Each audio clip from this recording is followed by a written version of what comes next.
Hey everybody, David here, and today I wanted to talk about the Suicide Squad members and the different live action interpretations there are of some of those characters from the newest Suicide Squad movie that's out right now, or the first new Suicide Squad movie, whatever you want to take. And so this video of mine will basically let you guys know if you are interested in any of these characters, there are other interpretations of them. They're still the same characters underneath, just done a little differently here and there, but they still have like certain characteristics that are still within that character, and it's always interesting to me to go back and see those other interpretations.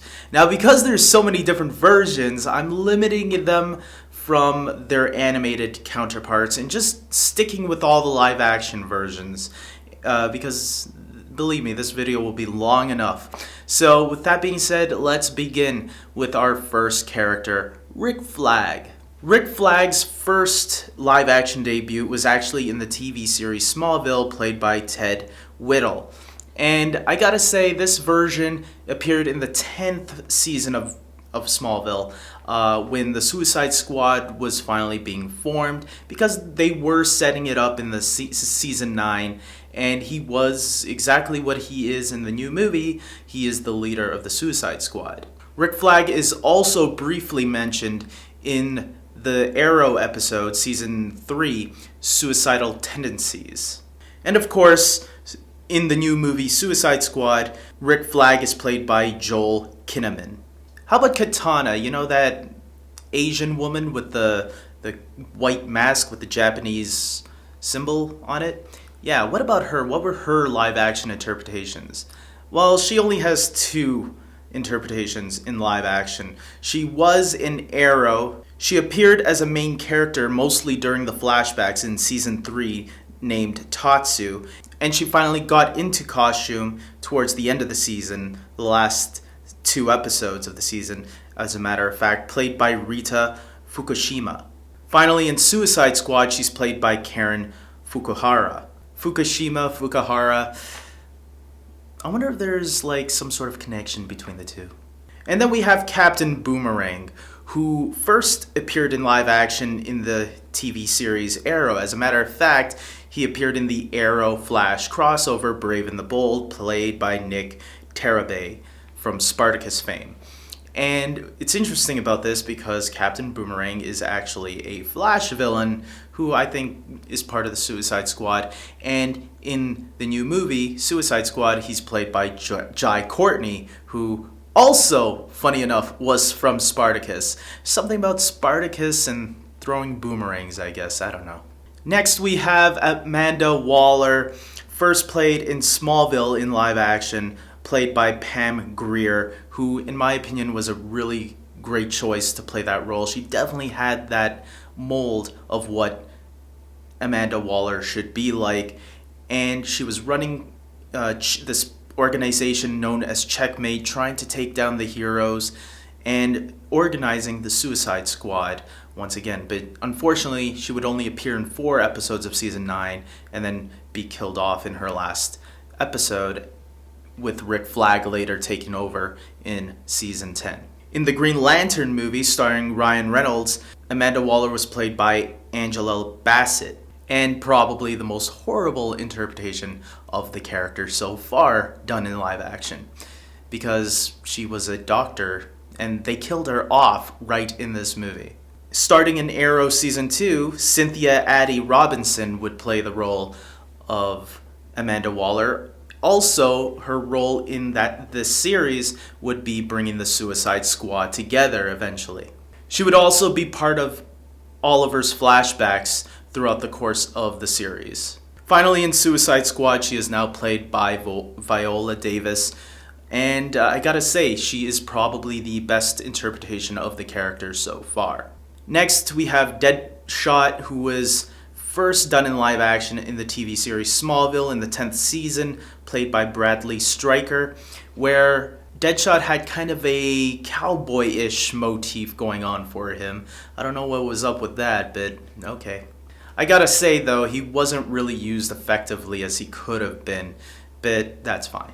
Next, we have the Arrow version played by Michael Rowe, where he appeared right in the first season, but then was killed off, spoiler alert, in the third season because of some Suicide Squad embargo. I don't know, some characters can be used on TV, while if they're on film, they have to kill them off on the television side because they can only be used in one play. I don't get the embargo thing.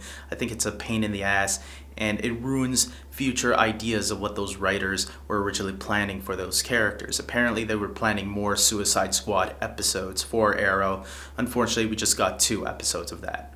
We do get to see Floyd Lawton, Michael Rowe, as the character once again, one more time in the Flash TV series in season 2 of The Flash, where we see him in an alternate Earth, Earth 2. But he's not playing Deadshot in this alternate Earth. He's actually playing someone who works at the Central City Police Department. So, looks like Floyd Lawton is a good guy in another Earth. And finally, we got Will Smith playing Deadshot in the newest film adaptation of the character. And I gotta say, Will Smith probably is the best, hands down. And maybe it's not that much of a surprise since Will Smith does have a lot of charisma. Next, we got Harley Quinn, the character that was first introduced in Batman the Animated Series. Out of all these characters, she was the only one that was not introduced in the comics, but first done in animation form back in 1992. She was first played by Mia Sara in live action in the short-lived TV series Birds of Prey, where she would be obsessed with the Joker, but she wouldn't be as crazy as we were all hoping she would be, and probably not a great interpretation of that character. Harley Quinn makes a brief cameo in Arrow, funny enough in the episode Suicide Squad, but unfortunately we don't get to see her face, and she was voiced by Tara Strong, who did the voice of Batgirl in Batman the Animated Series, and did the voice of Harley Quinn in the Batman Arkham Asylum games. There were more plans to bring Harley Quinn into Arrow, but unfortunately, because of the whole embargo, plans were scrapped. So finally, Margot Robbie gives us the Harley Quinn in live action that we've all been waiting for in the new film Suicide Squad. And now we get to the clown prince of crime, the king himself, the one that has been in live action for more than any of these other characters. In 1966, on the Batman TV series and the Adam West film as well, starring Burt Ward as Robin, we get Cesar Romero playing the Joker. It's very campy and not the Joker that you would probably think of today, but for its time it worked, and the kind of humor that they were going for, it helped. In 1989, Jack Nicholson gave us our first darker, grittier version of the Joker, and a pretty creepy one at that, who laughs at all the victims that he kills.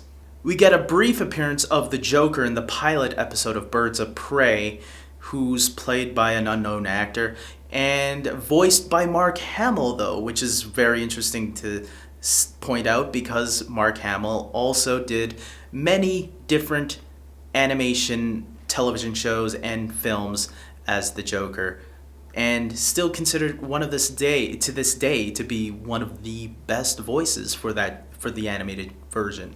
In 2008, we get The Dark Knight, where Heath Ledger portrayed the Joker, and sadly enough, he passed away and couldn't see how well received his portrayal was. So well, in fact, that he even won an Oscar nomination for this role. The only actor to ever play the Joker to win the Academy Award for Best Supporting Actor as the Joker. The character of the Joker is possibly hinted at throughout Gotham.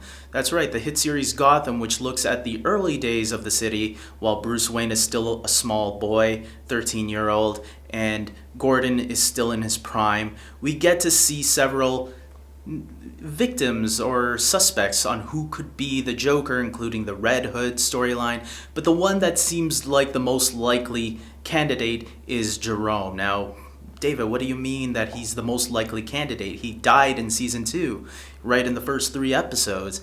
Yes, but there's already talk that it looks like the actor will be returning in some capacity, so maybe he will be the Joker after all. And finally, we got Jared Leto playing the role of the Joker in Suicide Squad, where he's more of a mob boss than anything else, and he definitely has a thing for Harley once again, where in most interpretations the Harley and Joker relationship have been a little abusive, where Joker doesn't really care too much for Harley.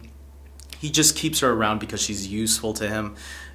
In this version, it does seem like Joker actually does care for Harley Quinn, which is actually a really nice change from different variations. And Jared Leto and Margot Robbie do have nice chemistry together, and hopefully we will see more of them in future DC films. Maybe a solo Batman film with Ben Affleck. I don't know, that would be pretty cool. And see maybe a little bit more of that abusive side of the Joker and Harley's relationship. So guys, with that being said, this is it. That was the characters that I decided to look up, and I remembered a lot of I've seen all these different versions of these characters. So it's really cool to see a nice refreshing take, and especially in live action, of the Joker and Harley Quinn's relationship. A great version of Amanda Waller, a great version of Deadshot, a great version of all these characters, even the ones that I didn't mention because they weren't done in live action. This was like Killer Croc and Slipknot. You know, these are some characters that didn't get to, this is their first time in live action, but a lot of these characters have been done before, and I totally recommend you guys to go check out some of those series that I just mentioned, because it might be a different version of those characters, but underneath, they still carry some of the same things that we are familiar with them. Deadshot is still a good shooter. Amanda Waller is always this strong woman who's always in control. Harley Quinn is this sick woman that's in love with this abusive maniac.